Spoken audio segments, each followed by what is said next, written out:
With blue hives changing and evolving every day, how are you supposed to know what works best for you?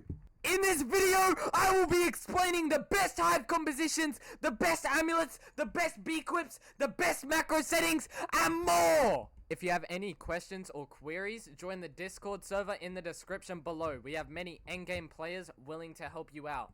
I will show the default blue hive honey making composition on screen right now.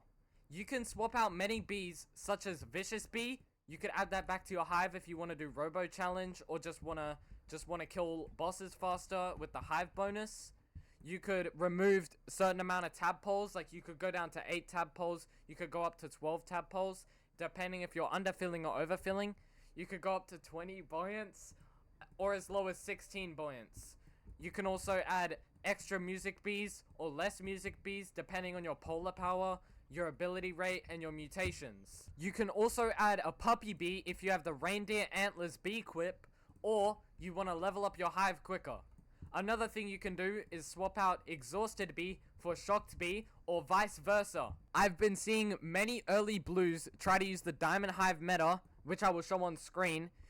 I want to say you should not use this meta until you are level 20, you preferably have a tad ult, and your blessing is above 85 at the minimum.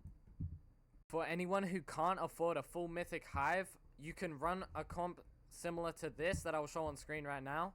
I would not recommend using this comp unless you are very close to SSA or you have SSA. As soon as you can start affording mythic bees, start replacing your frosty bees first and then replace your bubble bees. The next most important thing about a blue hive are your amulets. I will show what a 5 out of 5 solo SSA looks like for a blue hive on screen right now. And now I'll show what a 5 out of 5 double passive looks like for a blue hive. You can stick with a good solo passive until you're around level 18, then it is probably worth trying to get a double passive. For your other amulets, they aren't as important as your SSA, but you should still try to get at least blue pollen on all of them. For your ant amulet, try to get critical chance and critical power, and of course blue pollen. For your gold cog amulet, just try to get blue pollen and bubble pollen. Gold cog amulet will probably do until you're level 20. Then you should try to get a better one. And for your stick bug amulet, the only thing that really is that important is your convert rate and your blue pollen. Also, if you join the Discord server and you show a picture of your hourly and it looks anything like this, you're getting permanently f***ing banned! The next thing are bee quips. In all honesty, as long as you have the baseline bee quips, like pine cone, snow tiara, and some honey at hive elf caps, bee quips don't matter that much until you're around level 20 and you really gotta start min-maxing.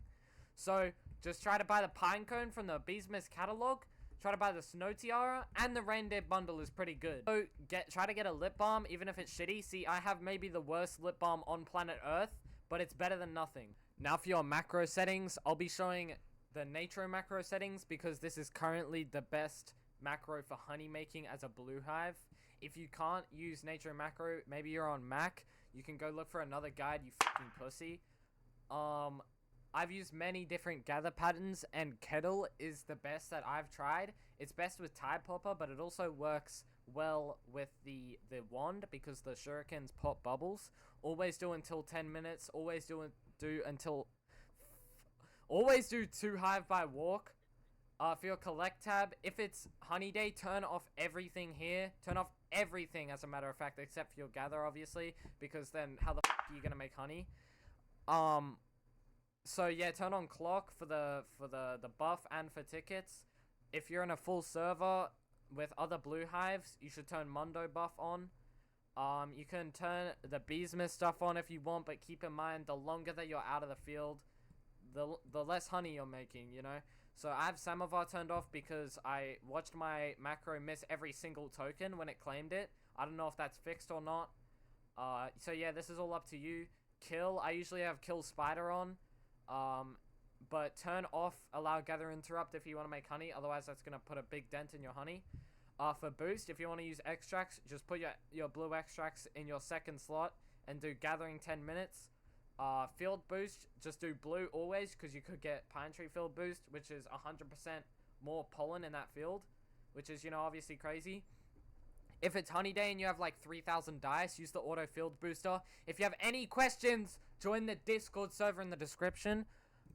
quests. Currently, while I'm making this video, you can't actually do Polar Bear or Bucko Bee or Riley Bee because of the like blooms are part of the quest now. Planners, always turn this on. You can copy settings like these, but obviously if you don't have endgame planners, you know, if you don't have endgame planners, you should probably turn off invigorating. And yeah, do this.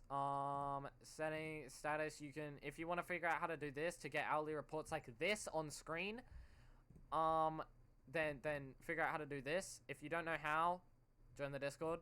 You know, this doesn't matter. Oh, I mean, obviously your haste matters.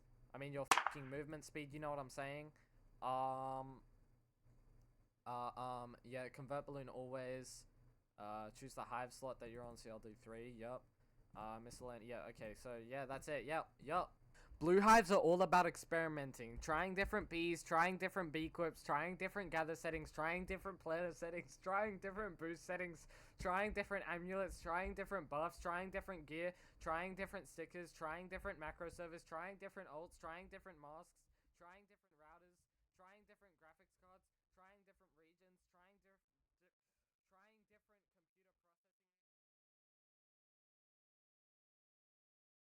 and more. So basically, in conclusion, Blue Hive is a great hive. Even if you make 1/28th of what a red hive or a white hive would make, it's still good. Join the Discord.